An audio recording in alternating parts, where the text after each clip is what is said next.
Comedian Jim Davidson is travelling the UK at the moment with a tour called No Further Action. The comedy springs from an experience that was no joke. Jim spent last year under investigation by police as part of Operation U-Tree. That's the inquiry into historic sexual abuse. No allegations were proved. Well, Jim regards that 12 months as the worst of his life. I went to meet him to discuss that, but first asked him about the beginnings of a career that's lasted nearly half a century. Jim, you've been performing for many decades now. When was your first memory of performing?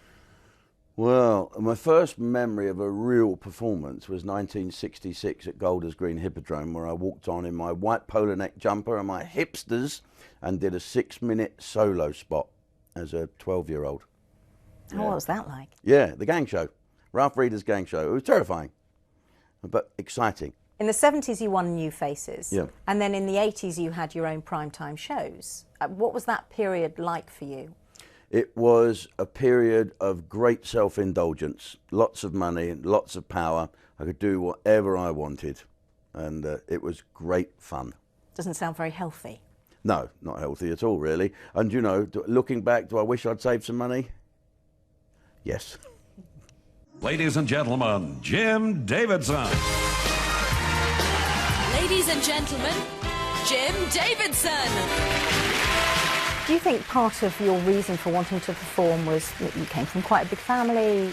I imagine it was quite noisy, difficult to get attention. Might that have been it? I think it's worse than that. I mean, a while ago, I went in a drinks clinic and got myself off various substances and stuff. I drink a bit now, but not like I used to. So I really shouldn't drink, I don't think. And I think one of the symptoms of alcohol dependency and being a sort of addictive personality is the willingness to want to be the centre of everyone's universe. Hello. And I think that's a part of it. And it's the perfect job. You go on stage and you get loved by thousands of people instantly. You get instant recognition of how you're doing with yourself. You can't beat a bit of old visual comedy. I love visual comedy, don't I? So do I. I'm interested in that you said that you went to a drinks rehab to Yeah, try. I did. And your dad was a drinker, wasn't he? Yes, he was. What was that like then growing up? Because you had an unpredictable drunk as a father. You had a mother who was a strict Catholic. Yeah. It was quite a contradictory Yes. childhood, wasn't it? Yeah, he was a Glaswegian Protestant and Mum was an Irish Catholic, although she never went to Mass and she didn't, really go on about religion until it suited her. Oh, Holly, oh, I'm a Catholic, and all this. Are you a Catholic now? No, I'm not. I'm sort of Church of England. I go to church in my village sometimes, and I have a strange relationship with Jesus. I tend to look at Jesus the man as opposed to Jesus the Son of God. I believe we're all the Son of God, and I think Jesus it makes him a better person for me. It makes him more real. It's as if I've got an insight to him. I'm the only one that knows all about Jesus, and it's a big help to me. I believe that there's got to be more to this, isn't there, Sean? Really? I don't know. I suppose we all ask ourselves those questions, and I'm not sure any of us have the answer. No, I know, but to have the hope to look forward to that and to have faith. Faith's a great thing. Or you can have it, okay. And then put on the tea towel. Then tuck the tea towel. You worry about being liked or not being liked. Yeah. And for a comedian, that's quite hard because some of your targets, I suppose, in the 70s were people who were different. So if those Well, they weren't really targets then. It wasn't as if I singled those people out. It was what everybody was doing. You say that you'll always be known as a sexist, racist, homophobic comedian. Are any of those things true, even No. in a little bit? None of them are true. What is true is the perception, and perception is a big piece of baggage that you can't really deal with. You've got to put it down, ignore it, and move on. You can't erase what was acceptable in the past, but you can understand that it's perhaps not acceptable today. And as I said before, it's not relevant today. There was a much bigger challenge to Jim's reputation last year when police raided his home and arrested him after allegations of sexual abuse against women dating back more than 20 years. But no charges were ever brought. You were on bail for a year. Horrible. Which must have been a very unsettling Yeah. time for you. Shocking. All your all your neutral moments. You know, I'm talking to you now. In a minute, when you stop, I'll have a neutral moment. That will be filled with what was I doing that day? I need to check that out. I want to do there. Can I just check what was that car I had? What was the number plate? Where was it parked? Are there any parking meters? Is there any closed circuit TV? That all the time. I turned into a detective. What are your thoughts then on Operation Yewtree as a whole? Some showbiz stars have been found guilty, others have been cleared. Well, I think that the police have had no choice but to do what they do. They were very thorough, the ones with me, and they were nice people, and they were understanding people.